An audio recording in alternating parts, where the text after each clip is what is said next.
Nakaengkwentro ng trupa ng 87th Infantry Battalion 8th Infantry Stormtroopers Division Philippine Army na nasa pamumuno ni Lieutenant Colonel Cirilo Balauro ang 10 armadong New People's Army sa Barangay Bugho, Pinabacdao, Samar, alas 5 ng umaga noong ika-21 ng Hunyo taong kasalukuyan. Sa report na pinaabot ni Lieutenant Colonel Balauro sa himpilan ng 8ID, ang kanyang trupa na pinangunahan ni Captain Tuginay Agoy ay nakatanggap ng impormasyon mula sa ilang sibilyan na may mga armado sa kanilang barangay. Agad nila itong inaksyonan at habang sila ay papalapit sa nasabing lugar, ay pinaputukan sila ng mga NPA na agad naman nila ang ginantihan ng putok. Ang engkwentro ay tumagal ng 20 minuto. Isang M16 Armalite Rifle, isang M653 BB Armalite Rifle, 3 magasin at 100 bala ng AK-47 Rifle, 7 magasin naman ng M16 Armalite Rifle at mga subversibong dokumento ang nakumpiska ng trupa mula sa mga NPA. Samantala, isinagawa nitong Hunyo 23 taong kasalukuyan sa Barangay Trujillo, Bubon, Northern Samar ang isang awarding ceremony ng AFP Guns for Peace Program para sa mag-asawang Limuel at Nida Moreno, mga dating membro ng NPA sa Northern Samar. Isinuko ng mag-asawang Moreno ang 2 kalibre 45 kay Lieutenant Colonel Noel Bestuer, Commanding Officer ng 20th Infantry Battalion. Sa ilalim ng Guns for Peace Program, ang mag-asawa ay tumanggap ng 50,000 pesos kapalit ng 2 baril. Sa nasabing seremonya, nanawagan si Limuel Moreno sa mga dati niyang mga kasama at taga-suporta na magbalik loob sa pamahalaan at tanggapin ang tulong pinansyal ng iba't ibang ahensya ng gobyerno para makapagbagong buhay. Bunga nito, sumuko ang kanyang anak na kasapi din ng NPA na si Jonathan Moreno, kilala bilang Baris o Abon, team leader ng mga NPA sa Northern Samar.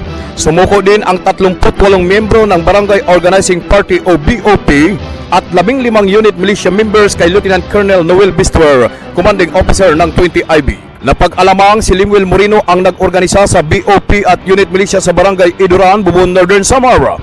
Ang BOP ay isang samahang masa na sumusuporta sa mga NPA.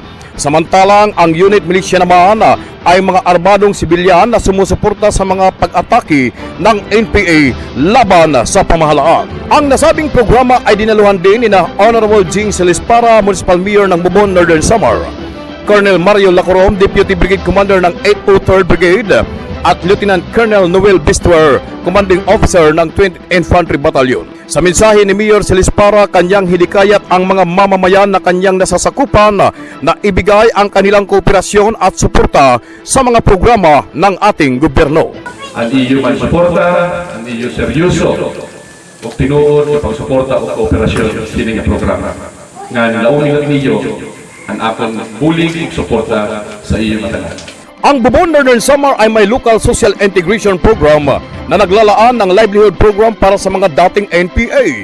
Ang BOP at unit militia ng Barangay Iduran ay makakatanggap ng 50,000 pesos at 5,000 pesos naman sa kanilang mga leader. Ipinahayag naman ni Lieutenant Colonel Bestuer at Colonel Lacorom, Deputy Brigade Commander ng 803rd Infantry Brigade, ang commitment ng gobyerno na magkaroon ng kapayapaan at kaunlaran. Kaya sa palig ng kasundaluhan, pinagtutuon ng pansin ang hangarin ng Internal Peace and Security Plan Bayanihan na magkaisa ang lahat para makamtan ang kapayapaan at kaunlaran. Sa pagsusulong natin ng ating tinatawag na Internal Peace and Security Plan Bayanihan, isa sa mga hangarin nating tulungan ang ating mga kababayan at ang mga lugar na ating nasasakupan upang makamtan ang tinatawag nating ganap na kapayapaan.